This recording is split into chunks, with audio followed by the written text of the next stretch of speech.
Hello and welcome to John and James Live. Today, two special guests. We have Charles Werb, adventurer from sunny Dubai, and Johan R, the documentary specialist. How are you today, guys? You okay? Doing well. Yeah, really good. Thank you. Good to have you with us, guys. Good to have you with us. So we'll kick off. We know you've got a documentary that you did together called The Chase. I'm going to be honest and say I haven't watched it yet because I purposely didn't want to watch it because I wanted to be naive. James said he's watched it 3 times.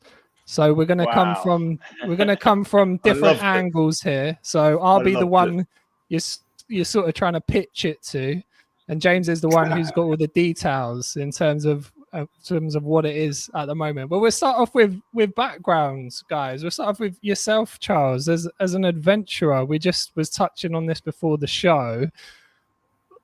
Where did it all start? What have you been doing all your life, Charles? Oh, yes, a lot. But this phase of my life, people talk about midlife crises. I didn't have a midlife crisis. I just got to the age of 50 and went, gosh, I've done nothing.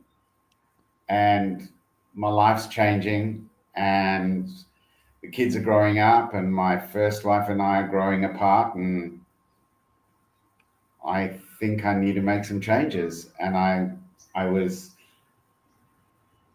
the same height that I am now, but well rounded out at about 107 kilos of rippling fat, and decided that I needed to make some serious changes. I still smoking, the occasional drink, nothing over the top, but it was a lifestyle change, and I decided that I want to become an adventurer. It's like, yeah, okay. How do we do that? Well, I've said that you can make these choices in your life, and when you do, you just got to roll through with it. So I went, okay, what am I going to do? Well, I want to go to Antarctica. Okay. And people have been to Antarctica. They've walked it, they've ridden it, they've driven it, they've skied it, they've run it. No one's ever snow sailed it. So I'm going to go to Antarctica with a snow sailor. And that's when you work out how to become like almost instantly infamous or famous. Like if you want to get a world record that nobody else has got, invent your own sport. Do something that you're doing, yeah. Be in your own lane. But take us back, Charles, because you're from SA, aren't you? So yeah, I was born in Cape Town. Yeah, crazy amount of change there in the last 100 years, as well as everywhere. But what was you doing before? What did you do when you left school? I went into our family business, a manufacturing business in Cape Town, which 75 years later, or nearly 80 years later, my brother is still running. Wow. Wow. At the age of 25, I moved to Australia with my wife and kids and lived in Perth for probably 9 or 10 years, and then moved across to the East Coast, to the Gold Coast. So it's been nearly 40 years out of South Africa. Wow. So was it a work thing? You needed to get out? You wanted experience something different to get out of SA at that point? No, it was very much a political thing for me. Mm. And much like, like a lot of people, and I think there's a very, very famous saying, which is, you can take the Cape Townian out of Cape Town, but you can't take Cape Town out of the Cape Townian. And I think it's if you talk about regrets, I never got to experience what it was like living in a country where people were treated equally until I moved out of the country. And then I go back there on holidays and it's all kind of different. But the changes that I've seen as an ex-South African going there, and I believe that there's an incredible amount of hope, because the generation below my generation who are now educated have this opportunity to do some great things, and hopefully they will. Yeah. Does it feel like there's still sort of that underlying sort of undertone of the South Africa that you left? Do you think there's still vestiges of that with apartheid and those kind of attitudes? It's still sort of living large, but just maybe slightly modified. I don't know if it's living large. I think it's more. You'll never change a process that has been so embedded over time, and I think we're seeing that geopolitically everywhere. Yeah. Right. I don't think that there's any of that will make too much of a change. I think a lot of the things that'll happen there are a lot of things that have to happen in the country that should have happened earlier, and people, I think, are now understanding that. And the fact that they had a change of government and they now have a government that has to be a coalition is what the place needs. It needs people working together in order to succeed. So I have no regret. I regard myself as an Australian. I've lived out of the country that long.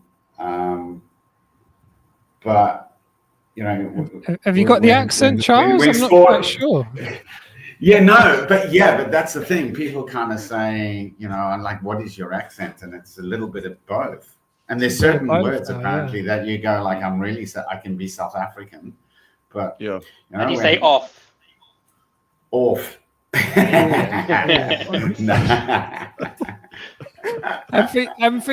we're going to leave it with that. You moved to Australia. We'll move over to Johan at the moment, just to give you a bit of the audience a feel for your background yourself. You're in sunny Bournemouth at the moment, and my brother lives there. But you're a documentary filmmaker. Have you always done that? This is quite a big field now, isn't it? With the onset of, you know, the YouTubes, the Vimeos, all of the streaming platforms.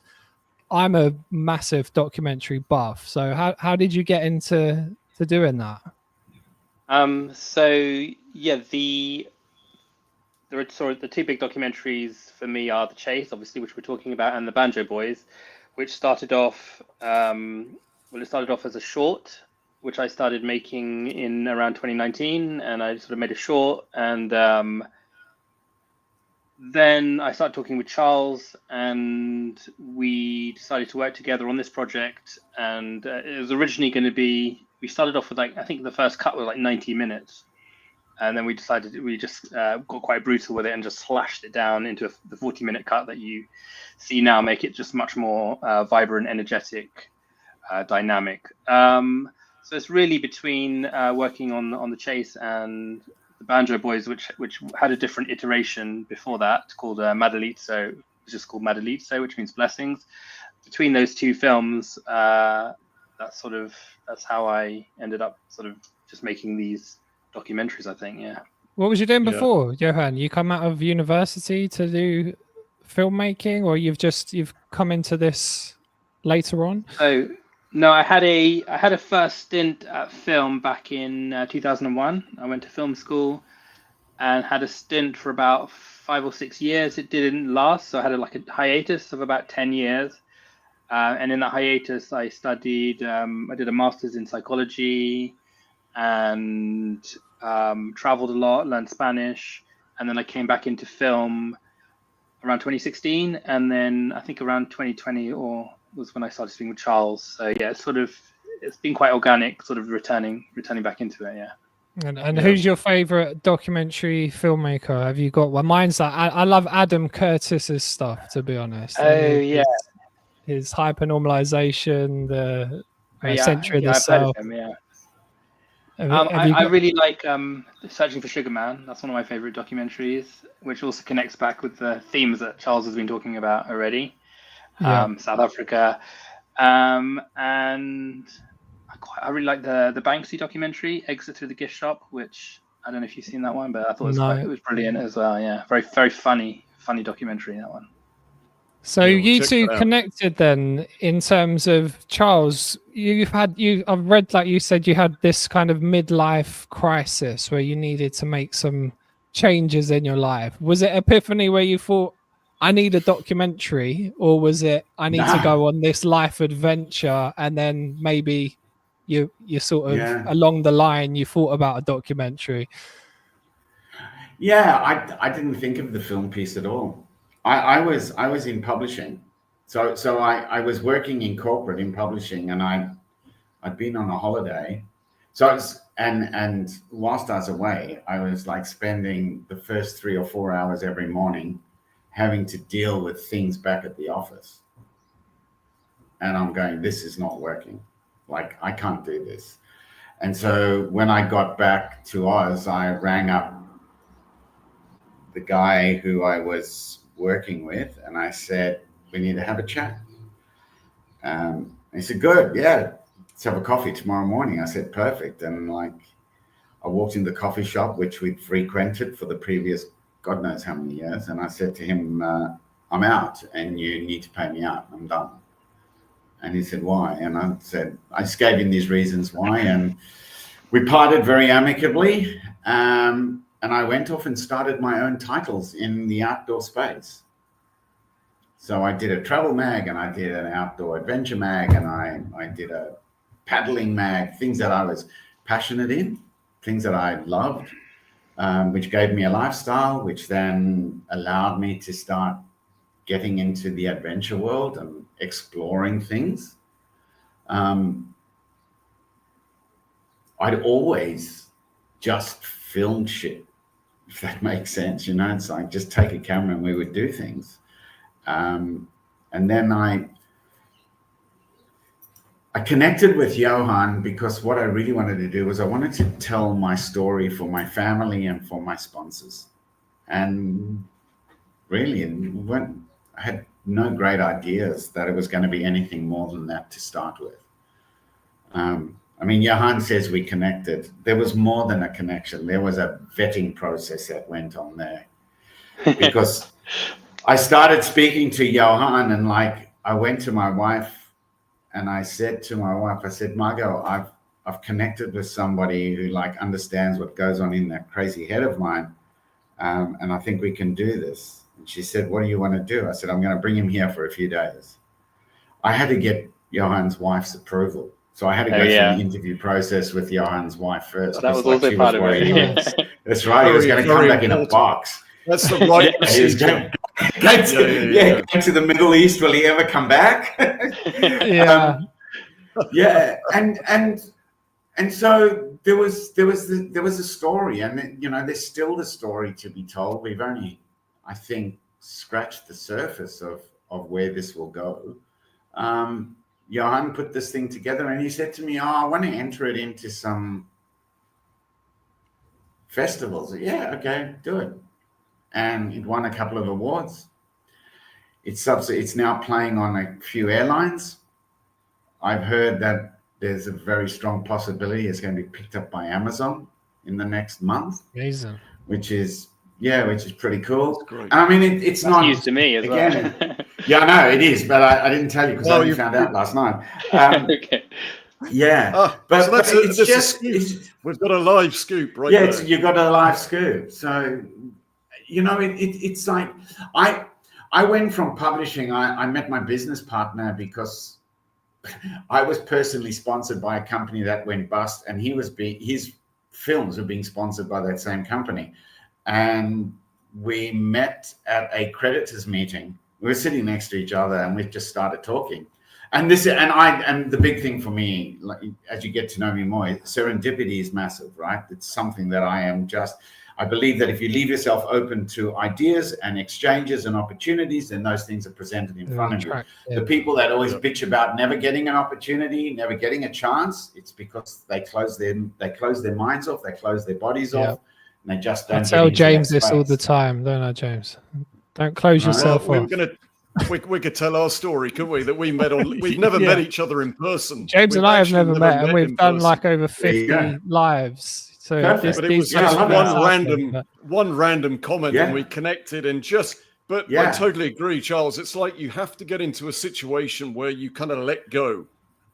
yeah, All the time, totally. you're sort of so kind of bound up in what you're doing and your ego and all Yeah. that sort of shit that nothing ever happens. Yeah, But as soon as you correct. let go of that and you're sort of more open It's and amazing, honest isn't and it? just, I don't know what happens in the universe, but I mean, like you and I, Johan, the way we kind of met, I was kind of in that journey, you know, it's just being curious about conversations that you have, that all of a sudden these Yeah, people start coming into your lives and you go, oh shit, okay, that's cool. berserk, isn't it?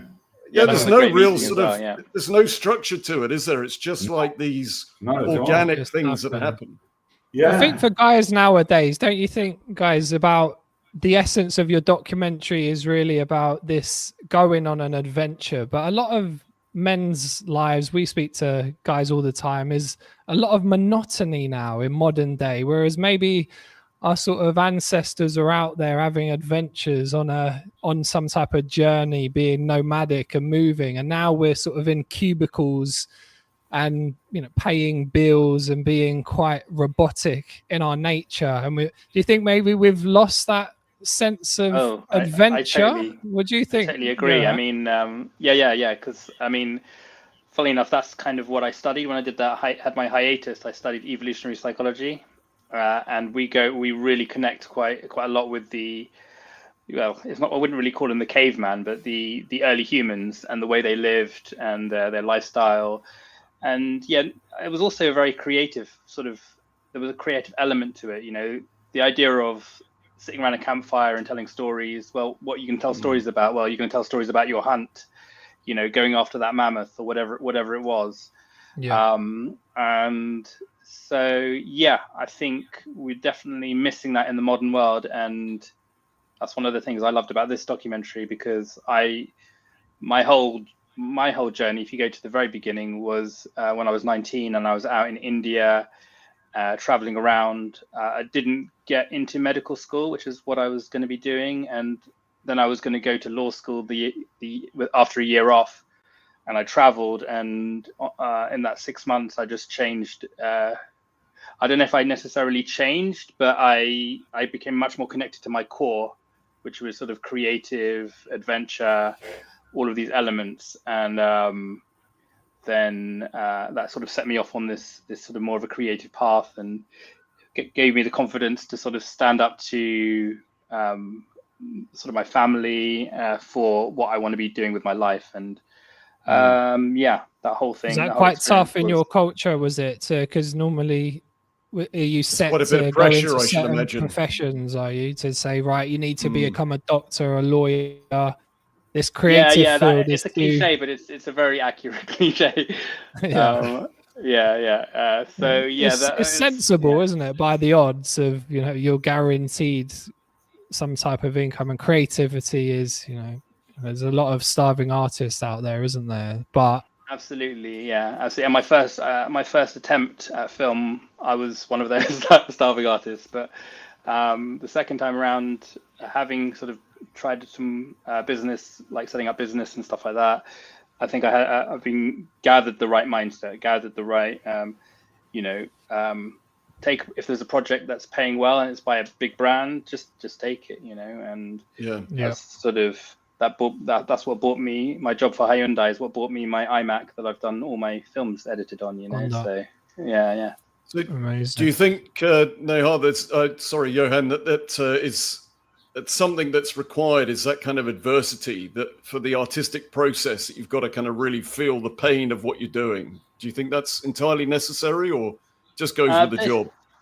I think it's a bit overhyped, the pain, in a sense, but and some great artists have that pain, but I think a lot of it is just getting down. And I think, was it Hemingway who said, I just get in front of the typewriter and I bleed. It's kind of like just sit yourself down and say, I'm going to edit, or I'm going to write the script, or whatever it is that you're going to do. But yeah, just actually, for me, it was sort of just buying a really big desk where I could put my laptop and just sort of, that's my space where I work. That was where it all, the second time round, it all sort of began for me again. No. Yeah.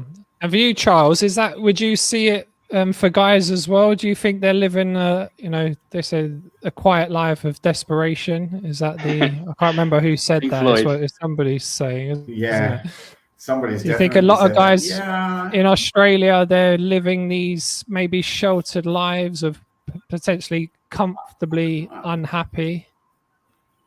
I think that today we are unfortunately wedded to a device. We are wedded to a process. So every day is the same. It's mundane. It's bullshit. It's horrible. Like we it's go horrible, to the isn't same. it? We go to the same supermarket and buy the same food every week from the same shopping list. That's what it's become, right? Because I can put my favorites into my phone and press a button and I can have it delivered tomorrow, which means I can binge on Netflix or watch Charles's documentary on Netflix. That'll work. But you know, previously, even I can remember as a child getting on a plane to go and visit my grandparents was an adventure. Yeah. Today, we get on a plane like we get into our motor car. So we've lost that spirit of adventurism. And I just try and get people to understand that there is so much you can do. You know, people tell me, like I say to people, well, you've gone for this great run. Why you've run around the mountain? That's fantastic. But why didn't you run up the mountain and stay on the mountain just one night and experience what it's like sleeping under 50 million stars, not 5 stars? Yeah. And then tomorrow your day will be completely different because you'll have a different perspective on, wow, look what I've woken up to. Look what I'm seeing. Look what I've experienced. Look what I've done. I've never done that before.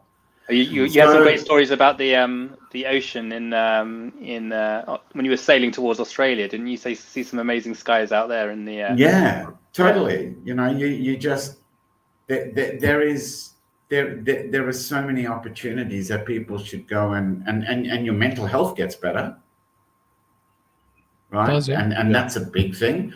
And I think that your physical well-being improves when you're active. So you become a better human being. I know I've become a better human being because of what I do, but that's just internalizing, right? Yeah. If I don't train for a week, like I did a road race, a cycle race a week ago, and I didn't train for a week. And by 6 days later, my wife told me I was absolutely fractious because you need that physical outlet. Yeah, it's like the endorphins kicking in, and the fact that like you get on your bike and go and ride for 3 hours. All you do is you focus on your front wheel, and it's much like when you go on an expedition. You have a goal that you want to achieve. You set that goal, make sure it's realistic, and then because the only things, the only expeditions that fail are the ones that people don't try. You got to go for it. Yeah, right. You into your Charles, exercise, Johan? Sorry to interrupt, guys. Charles, just to go on that point, does it feel like it's a kind of a surrendering to these challenges that, people don't do things potentially for fear? Do you think there's this element that you actually just kind of the letting go that enables you to do it? Have you always been this way and it's just sort of solidified? I think I personally have always been edgy to a degree. My mum tells me that it took her 60 years to work out what I do and why I do it. But I was always living on the edge in some way, shape or form. I would experiment. That was after watching the film, right, Charles? Yeah, exactly. Right? Yeah. It took a film for my mum to go, shit, now I understand what he's about. I get it. Okay, well. Yeah, that's powerful. So I'm not abnormal, Mum. I'm special. There's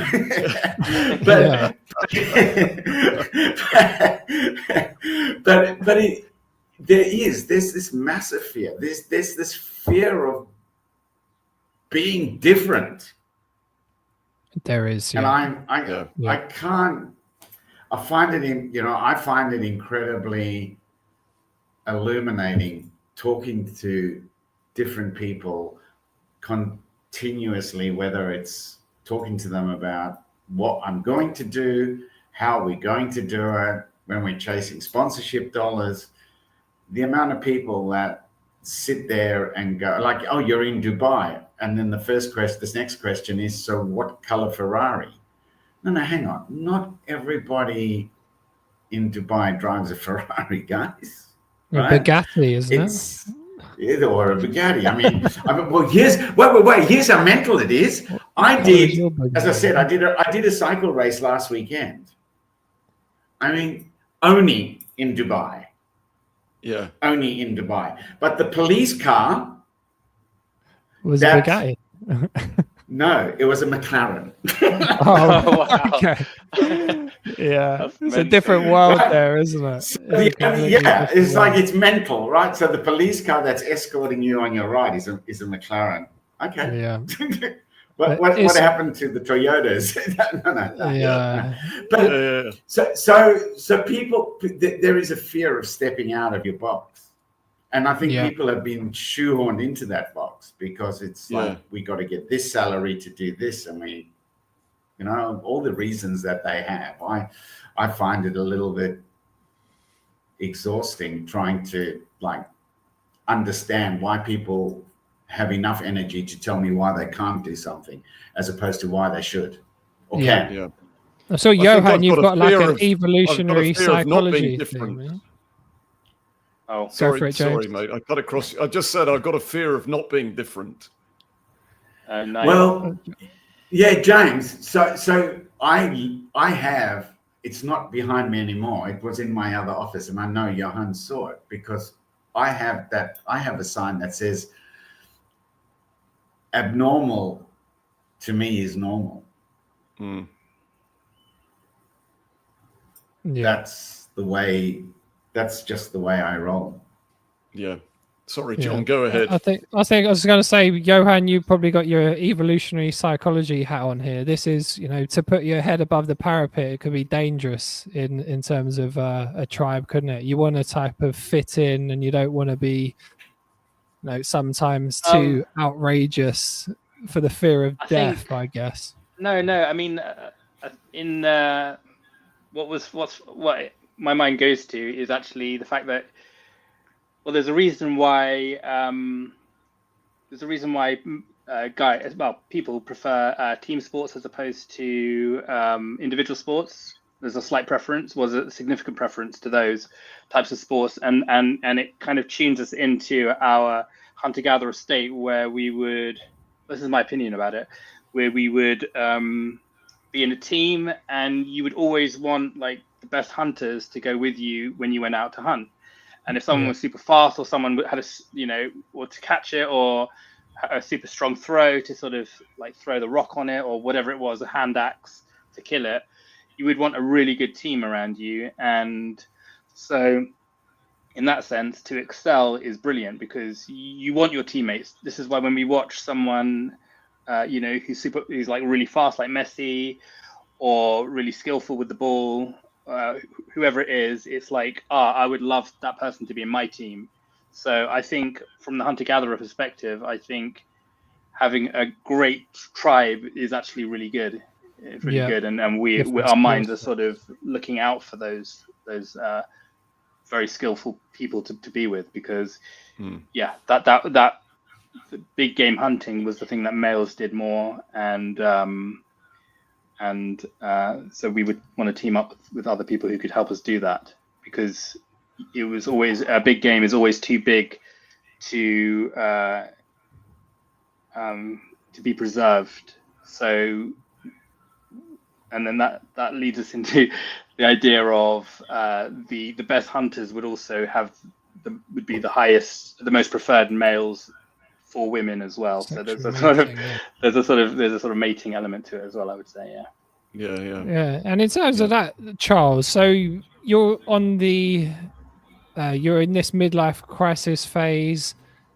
Why you're thinking about doing something different? You've got the snow sail idea that you're invented to go to the Antarctic. Why the Antarctic? Because the first question somebody asked me was, are you a conspiracy theorist? Are you going to see the ice wall? Is that what you was going to try and find? Was it? God, Yeah, totally. I think. Did you find it? Different. No, I didn't. I'm still looking, John. But there's a lot of conspiracy theorists out there. There's one that's currently going about on our upcoming expedition.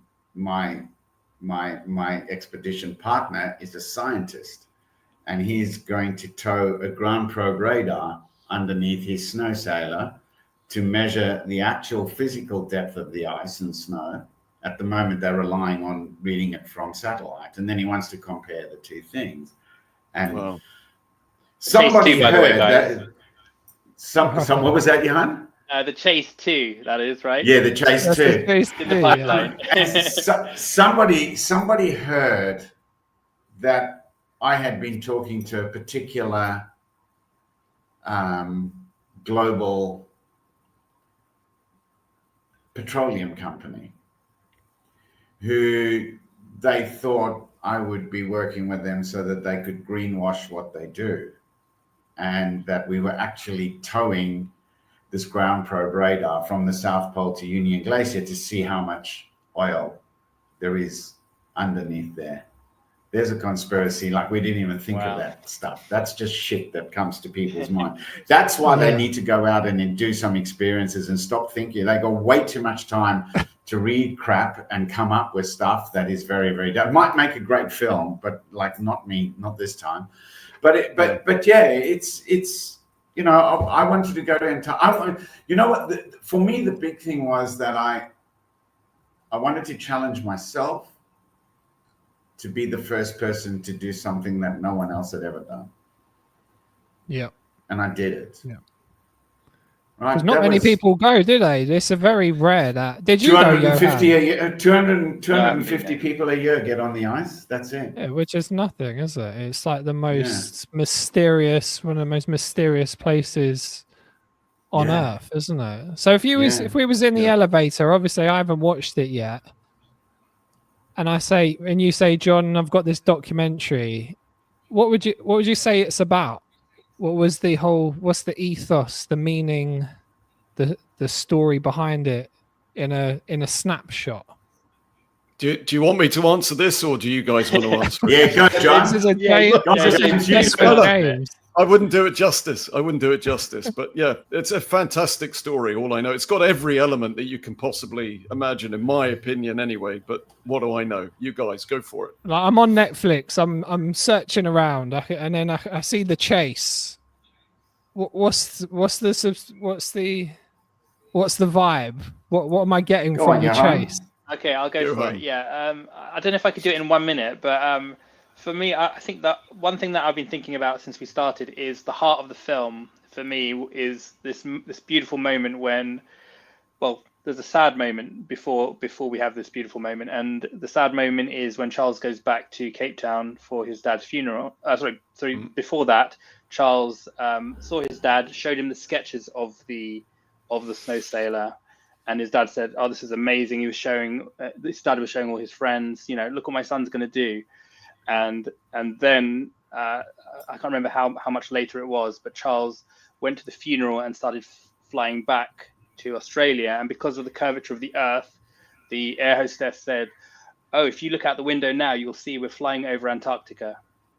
And it was like, wow, like that was so powerful. And that obviously gave Charles the inspiration and the motivation to pull off an absolutely incredible feat, raise a ton of money to go and do this thing, to invent the machine, to test the machine, and then to take it on its first trips, some of which was the only, like, I think it's the only snows in Australia, which is in the Great Dividing Range. What was it called again, Charles? That part?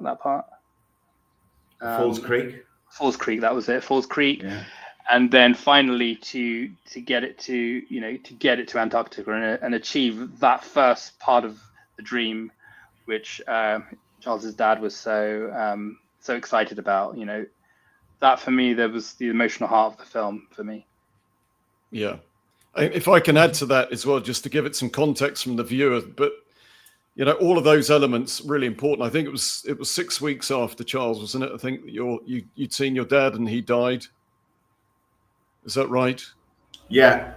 Yeah. So, but I think for me it was all those elements that, the initial sort of designs, that the thought process that went behind it. Obviously, the fact that you come from an engineering background, you're able to construct this thing yourself, design it, construct it. So, us kind of mere mortals that wouldn't necessarily be able to do that you were able to get completely into the process of doing it, that kind of tactile element as well.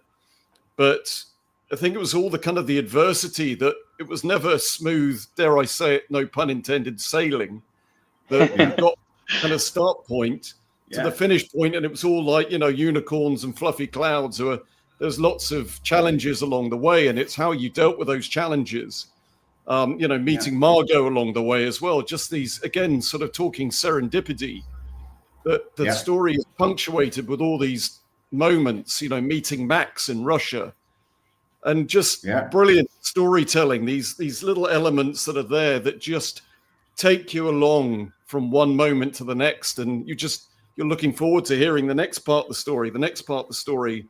And if it just kind of went smoothly, it wouldn't have the charm and the engagement. The fact that it got it got damaged in transit, and these different elements that were happening, and how you overcame those challenges and the adversity, and going like, you just need to fucking do it. It's like sometimes you've got no choice, and the fact that you just went out and tried it, the challenge had possibly gone, that I think the record was there to be taken, but the conditions weren't right. You had to kind of jerry-rig this thing, and it was just about doing it. It was about the process rather than the outcome. I think that was the thing for me.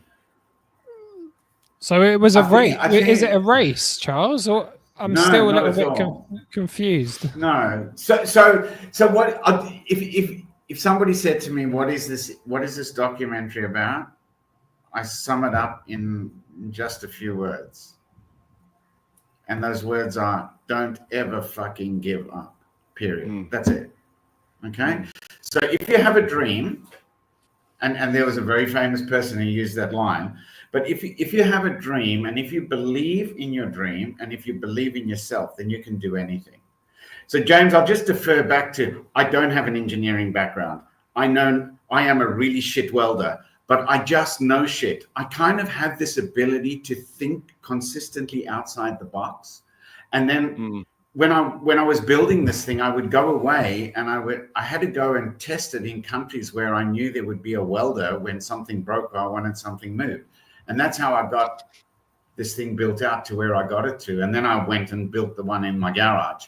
So it's not a race, but John, it's a race now for me personally. I'm 65 and I've never ever, I've done some great stuff. I've done some really crap stuff along the way, stuff I'm not proud of, but it never really hurt anyone other than me. But I've gotten to the stage in my life where I want to leave a legacy. And that legacy is, I want to stimulate kids with STEAM education and with understanding the climate and understanding that you can do all of these things if you want to do them. You just need to have the want to do it.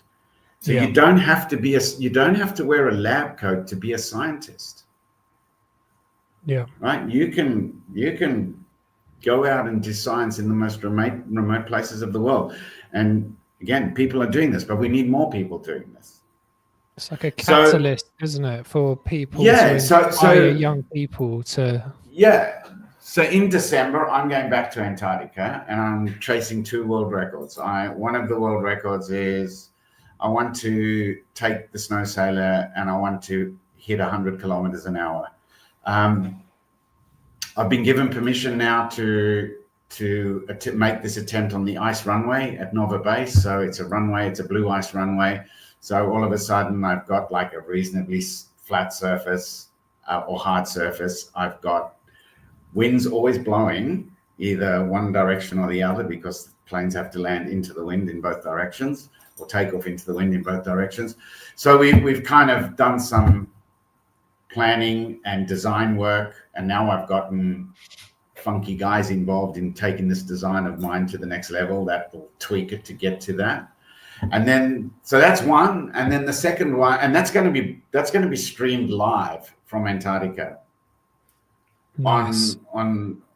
So it'll on uploads. And because we don't carry stuff, we can have we can have our Starlink dish on the snow sailor, because it doesn't matter that you've got an extra. Do you need two commentators to come to sort of share the journey? Yeah, no doubt. So that's the one piece, and then the other piece is there's a journey from the South Pole to Union Glacier, and the current record for doing that is in a motor car, and it's 39 hours. And we're going out there to beat that record just with wind power. So the objective is to go out there and leave no trace. We're powered by, so our power comes from the sun. We're driven by the wind, and that's it. Yeah. We leave a few tracks that'll get blown over or get snowed out over time. So there's a specific window, then I would have thought, weather window. Yeah. That you have to keep within, Charles, won't you? Yeah. So we've got. So I'm working with so we've got a window that allows us to be in Cape Town from the 2nd of December through until about the 10th of December on an exit, and then to come back off the ice before Christmas. But you can track winds. Antarctica is one of these places. So, and the Earth is shaped like this, and wind flows from a high to a low. So in Antarctica, from the South Pole, going out in all these directions are katabatic winds. They blow all day, every day. There's just some days they blow more. And those are the days that we're chasing. So you can forecast incredibly accurately 24 to 48 hours out. So if you can see your wind pattern 4 days away, and you can get to your start point in time, which you can, you're going to be in a position to attempt those world records. So I got to go 39 hours straight, no sleep, ride the hell out of the thing, stopping every 2 hours to, do your maintenance, get some sustenance into yourself, and set this challenge for all these other people that are going to follow me to do this. But then I want the kids, like the kids are going to have to follow us, right? Globally, how do they follow us? Not on this. We're going to teach them about longitude and latitude again. We're going to have a map. They're going to have a pin. Move the pin in the map. Watch where we're at. Check us out. Yeah. Watch us live. You can stream us live. Watch it on your telly or wherever. But so I remember in the documentary that Margot mentioned, or you mentioned something about, letting the next generation take over.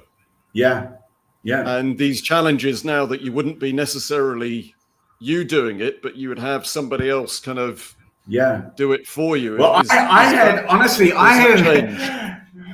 well, no, because Johan was with me in a very cathartic moment. I retired. Correct, Johan? Yeah, that's true, Charles. Yeah. I retired. I'm done. I'm out. Thank you. I'm just going to find other people to play with. That was the original end of the film, but that was the original end of the film. Let's not give us too many spoilers out, but yeah. Yeah, so we got like a Scooby-Doo moment. But then I decided, I went racing on a very big yacht and worked out, oh my God, this is what I'm really missing. And I sat down with Johan, and in the film, you see that film, it's real, that chat we have with Adrian, he had no idea it was coming. Johan knew about it, because I rang Johan and said, mate, the film's not finished. And he went, what do you mean? I've cut it, it's finished. I went, dude, we're not finished. He said, what? I said, I've decided that I'm going back to Antarctica. And he just looked at me and went, you fucking what? I said, yep, we're going back to Antarctica. And that was it. It was like, I rang my wife, I rang Margot, and I said, Margot, what do you think? And Margot just went, well, yeah, you've got to do it. So off you go. And that was it. Yeah. So the crazy part about all of this is that there is a young kid that I am mentoring. He's 21. And in 2025, I'm going to do this. And in 26, this young kid is going to attempt to sail from the South Pole to the North Pole. Sailing. So he's actually going to sail the snow sailor. I'm leaving a snow sailor in Antarctica for him. He's going to sail the snow sailor from, hopefully he'll beat our record, right? That's the objective. He needs to beat what we did. He's going to sail from the South Pole all the way to the coast. At the coast, he's going to pick up his yacht and he's going to sail up all the way to the North Pole. And then he's going to use a kite to get himself to the North Pole, because you can't, the North Pole is like, it's not a landmass like Antarctica. It's just made up of ice floe. So there's the next guy who's, passed the baton on to right away. Yeah. In terms of Johan, I don't know how old your kids are, but I think what Charles is saying, an important message there is around education, and maybe adventure or education are being a byproduct of one another. Because I was talking to a friend yesterday, and he was saying about his 7-year-old son feeling anxious about going to school on a Monday, and then he's already getting to the middle of the week thinking, okay, there's only 2 days left of school. And I think there's this visceral feeling about education not being fun or exciting, and this feeling of that you have to pass exams, otherwise your whole life's a failure. You can't afford to fail. And I think it's inherent in the education system, which maybe stifles adults. I don't know if you've seen that with any of your kids. I know sometimes for me, I didn't really start reading books again until I was sort of 25 plus, because it was sort of a traumatic experience of just hammering yourself to pass exams for years and years. So was there a question there? Yeah, it was a statement of, I don't know if it's the same with your kids, because this whole education thing it's an industrial revolution and sort of system, isn't it, of sitting in front of a classroom to get people to work in factories. And where's the adventure gone? Where's the excitement? Kids wanting to go to school. Yeah, but it's gone because they've taken away all the creativity. Exactly. It's a curriculum. That's the message, isn't it? To get to people, right? It's a because box. That's important. It's like we talk about allowing kids to use their creative minds in the STEAM world, because if you can get the kids at that age and all the way through until they start university, they're the ones that are going to lead the world, not us. They're going to make the world a better place. They're the ones that are going to land on Mars. They're the ones that are going to have clean energy. And to promote failure, I think, to promote that non-fear of to actually try that you will fail maybe 9 times out of 10, and have that mentality. Where at the moment it's to memorize, to pass a test. Failure is like the worst thing in the world. The teachers want to get the results because they want the school to look good. The kids are under pressure to pass exams, and all of a sudden you're creating this whole environment where failure is like the worst thing ever. I don't know if you've. Yeah, I think it's a lot about being complementary with the parenting as well. So the parents have to do quite a lot of the work, especially regarding things like creativity and very much tuning into what the children are passionate about. What areas do they, like my daughter, we tried to introduce music the first time, it just didn't work at all. And then the second time now she's really taken to it because, I spent my 20s playing in bands, and so there are guitars all around the house and keyboards and a piano. So this time around she's really enjoying it, and so we can't just sort of try and let the schools sort of shape the entire being of a child. We've got to do a lot of the work as well. Yeah. So what's next, guys? In terms of, we've got the film out at the moment. we've got the sequel coming up. First of all, before I get that, I'm just interested in Antarctica just as a place. Well, just give me Yeah. the vibe of this land mass. What is it like to be Sure. there? Is it like being in space? Is it blowing your mind, or is it just like being in Bournemouth on a snowy day? When we finish this, I want you to go down to your local hardware store and buy yourself a plastic bucket and some white paint. I want you to paint the inside of the bucket. Make sure you use a water-based paint so there's no chemicals in there. Let it dry, let it air, no smell, right? And tomorrow, put that bucket on your head and walk around like that all day. And that's what Antarctica's like.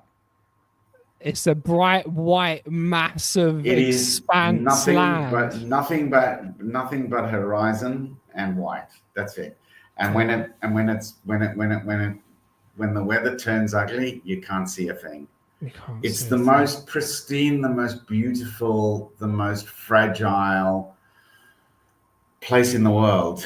It has, nobody owns it, which is the best thing. Everybody claims a piece of it, or everybody's given a piece of it. And therefore it almost tells this incredible story, which I don't know how you relate this, but because there's no ownership of it, people are borrowing it. And because they're borrowing it, they all live peacefully. Fuck me.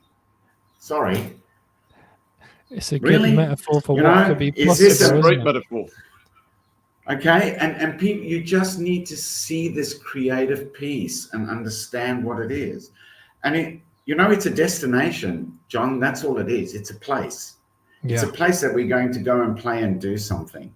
But when we leave it, we want to leave it in a way that is, other people are more understanding of it than what it was before. And that if we all do this one little thing, and that's what it's going to take. We're all going to take one. We're going to have to do one little piece, because it's going to be the sum of the whole that'll make the change. And that's, our kids have got that opportunity, because they're going to get rid of all of these crazy politicians, and they're going to have a place where they can actually learn to talk. They're going to learn to listen. There are a lot of skills that they have today that we didn't have. As a student, I was spoken down to, and if I didn't do it, I had my bottom whacked. Great way to educate, Today, you're educated by being embraced and nurtured and helped. And therefore, you make your choices a lot differently to the choices that I had, or Johan had. I mean, Johan was, your parents wagging the finger going, you're going to be a doctor, you're going to be a lawyer. No, I'm not. I'm going to make film. What? Yeah. This is, and we need to be in a position to allow the next generation to make those decisions without us telling them how to make those decisions. Do you think sometimes the life is dictating what the next generation's going to do? Is Antarctica like a smoke alarm? Is there things changing there, like with the climate change? Is this something? Yeah, you can. I mean, yes, there is change, but I'm not qualified to be a mouthpiece and say you need to do this, this, and this. Yeah. What I am qualified to say is maybe we should each do a little bit of this that can change a lot of that. How different can we all live? I mean, I'm also a realist, where you still need coal and you still need oil and you're still going to drive. I mean, we all want to drive a motor car. We can't all afford an electric motor vehicle. But with time, these things are going to become the norm to us. Yeah.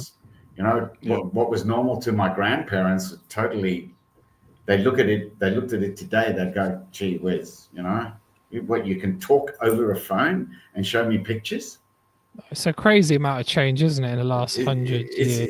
Yeah, it's bonkers. insane. It's bonkers. It's So insane. if that's a piece, sorry. Yeah. So what I wanted to ask you guys, so individually, Johan, starting with you, what do you think you've learnt about yourself through this process, through the chase specifically? Let's go for that. What do you think you've learnt about yourself through this process? Well, to be able to carry a film from, well, Charles had some basic concepts and a rough version, but to take it from that to a finished product, which is, as we've heard, is on some major airlines, is potentially going on Amazon now, and as you've seen, it's on Vimeo. So to go through all those stages to identify the heart of a film, and be able to sort of build around that, and yeah, I think it's given me the confidence, because John also asked about what's the next project. Well, my next project is the Banjo Boys, which is a music documentary, and it's a film which is technically, yes, my first feature film as director and editor. And we are in talks. Well, we've signed with a sales agent. We're going to be do a press release at some point in the near future. But yeah, just to have the confidence to have something significant before my first feature film, a very significant film for me, The Chase, to give me that confidence to say, right, I'm going to take that next big step. I'm going to do a feature-length documentary.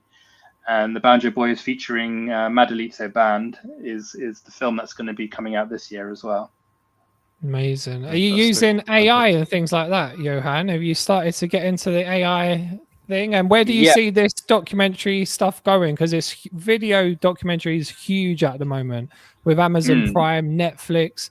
Are we going to be Antarctica VR with Charles, like right there with him in this virtual world? Is that where we're going? Is that what you're producing next? No, I haven't gone into any of the VR stuff. Regarding the AI stuff, it has been quite helpful. It's when you've got a very lean team, I think it's helped to democratize a lot of the filmmaking process. Whether it's on a documentary, you can sometimes have like a storyboard. So we before we do any shoot, we would have AI design storyboards, and then we would look at those, and then they'd be in your head, and then you'd go there and you'd film it, and it would somehow help that process. Anything regarding, we can get DaVinci to transcribe the entire film, get that transcript, feed that back into AI to get a synopsis, a short synopsis, all kinds of elements. But at the same time, you still need the craft. You still need, as we've talked about, build, if you're getting into film, build your career through short films, and then The Chase is a 40-minute film, and then now, so each time you're kind of you're taking that skill set and just making it a bit larger and a bit more expansive. And I think that's where I position all of that. Yeah. And for you, right, Charles, what's next? What's going on? What did you learn about yourself? Yeah, the one thing that I think the one thing that has come out of this is how I have this ability to work and nurture other people and give them the opportunity to put their mark in a place that I don't have those skills to do. It's a wonderful, it's an incredible thing to realize that you have those abilities to do that, because you don't set out with that. So you're single-minded. I mean, let's be honest. I'm going to Antarctica to set 2 world records, and then I'm going to drag all these other people along with me that are going to be a part of the success of what we achieve, and each one of them is going to do something different. It's the best thing. It's such a great feeling to allow them and empower them to do that. And the next step is for you, Charles. What is it? The Chase 2? 500,000. Yeah, it's $500,000 worth of sponsorship to go and do what we're doing. We're already well underway. Yeah, we're planned. All our permissions are done. We've got some crazy, funky activations that we will talk to people about over the next few months. There's some real exciting stuff around it. Do you reckon the time frames on this? What are you looking? Couple of years to get started? No, this year. We're going December 2025. Yeah. Locked. So quickly then, Charles, so when you go and approach, when you ask for money, then I'm assuming that you're appealing to their emotional side, or is it from a purely business perspective? It's good for the brand. It's good for, what kind of tack do you take? So there's almost like two very distinct components to building a partnership on an expedition like this. There's a product component, which are brands that are cut into the industry and are part of the industry or close to the industry, and they would that you kind of have to explain to them what the benefits of them being involved would be. So, but at the same time, it is an incredibly binding contract, because you are going to be using their product. You're going to be filming their product. You're going to be using their product. You're going to be talking about their product. So good, bad, or indifferent, they're going to find out. Yeah. Right? They pay you a sum of money. They give you product, and you do that. The second piece is the one that is a working with brands that have an educational piece, a sustainability piece. They have a large sum of money and would come and sit it right at the top of the sponsorship. Yeah. Working with them to deliver what we're doing. I mean, I have, I have an educator that is going to be working with schools to deliver this curricula that we build into those schools. In Dubai or in Australia? Globally. Global. Yeah. John, this is way past, working in your own backyard now. We're working on a global basis. The film has given it a presence. It's it's like, I think Johan and I don't give ourselves enough credit for what we achieved and what we did. We're very flippant about the fact that we put a film together and built it over a period of 6 months and won some awards. But I know how to sell films. I do that for a living. So if you want me to put a film into 2,000 cinemas in the US, I can do that tomorrow. If you want me to do it in Europe, I can do it tomorrow. If you want me to do it in Australia, I can do it tomorrow. But it's making sure that the film that we put in is going to be good enough and tell the right story. So we need to pat ourselves on the back and go, well done, that was great, you've done really well. How can you improve on what you've done? And acknowledge that, we need to do better, because all we've really done is scratch the surface. There's a lot more that could come out in a full-length feature film. Yeah. And it's not about setting 2 world records. Setting 2 world records is the reason for making this wonderful film that's going to stimulate people, educate people, and take people on a journey, because that's what we do. As you know, James, it's like you just take them away and put them in a place where they haven't been before, and then maybe something goes, I'm going to do that. I'm going to do something like that. Yeah.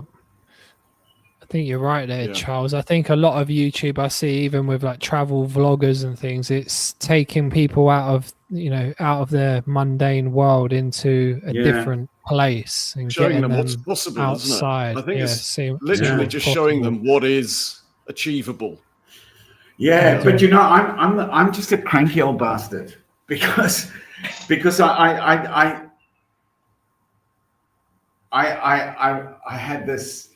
had this conversation 2 weeks ago with a brand director, and this was the essence of the conversation. We don't think we're the right fit. Okay. Oh, chestnut. Why? Well, we had a look at your social, and you don't have much of a social presence. No shit, Sherlock. Really? Johan's heard this from me before. No, I'm not an influencer. You know why I'm not an influencer? And I don't want this to come across arrogantly or any other way other than people today sell themselves short. They don't charge what they're worth. Now that doesn't necessarily mean charging in money, in a money sense, but in what they give and how they give it, right? And so I said to this particular person, I said, so have you watched our documentary? No. Do you know where the documentary is being shown? No.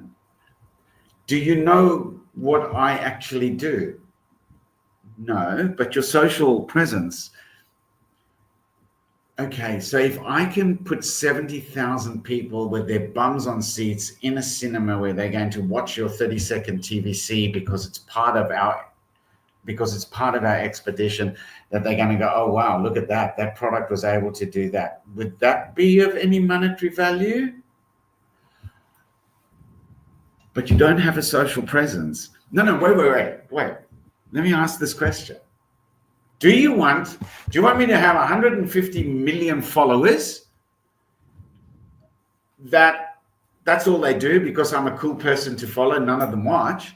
Or do you want them to be engaged in front of an audience and interact with your product? And maybe out of that 70,000, 7,000 of them say, I want to buy your product. Mm-hmm. Oh, and how do you do that? And that's what this place is that we're currently living in. People judge you on fluff. Right? They it's don't a judge new you world. on, It's a new world with social media now, isn't it? And influencers. And it'll be cyclical, John. It'll come round because everything goes round. Yeah, I agree. Like, Johan said to me, I need more of a yeah, I will. I'll have a massive social presence, and I'll have a social media manager when we announce our expedition and when we start doing things. And then there's 20 million people watching it live on the Unreal channel. Okay, like, get every one of them to click a like. All of a sudden, you've got a social following that's bigger than Ben-Hur. But how many of them are going to follow you afterwards? How many of them can you inspire afterwards? And that's where I keep coming from, is we need to start looking, from my perspective, it's like looking at the reality of things, looking at what is the real touch point. And when you can get to that, you'll start going, gee whiz, I bring value. I actually bring real value. Cheers, guys. In terms of where we can find you guys in the future, Johan? Just look the for best place to go to find out what you're doing, all of your new documentaries coming out. You can go to johannayar.com to see my website, or at Johan R Nayar on Facebook and Instagram. And for yourself, Charles, and where can we watch The Chase? Where can I watch that? So Where's the best place? just go to charleswerb.com and click on the link, and you can watch the film on Vimeo. Have you got some? You've got some other stuff on your website as well, haven't you, Charles? It wasn't just The Chase. A bucket load. There's loads on there. You can see everything that I've done over the last 10 years on there. I mean, there'll be a lot of change across that. But it's right now, it's about getting fit mentally, getting fit physically, building two new snow sailors that can do what we want them to do, and building out a business, because it'll be this, then a film, and hopefully a book will come out of it at the end of it. Yeah, it's definitely inspired me to do so. I do the same walk where I live in Southeast London all the time. I think we need to do 3 peaks or something, James, don't we? Just to I'll do it again. I'll do it again.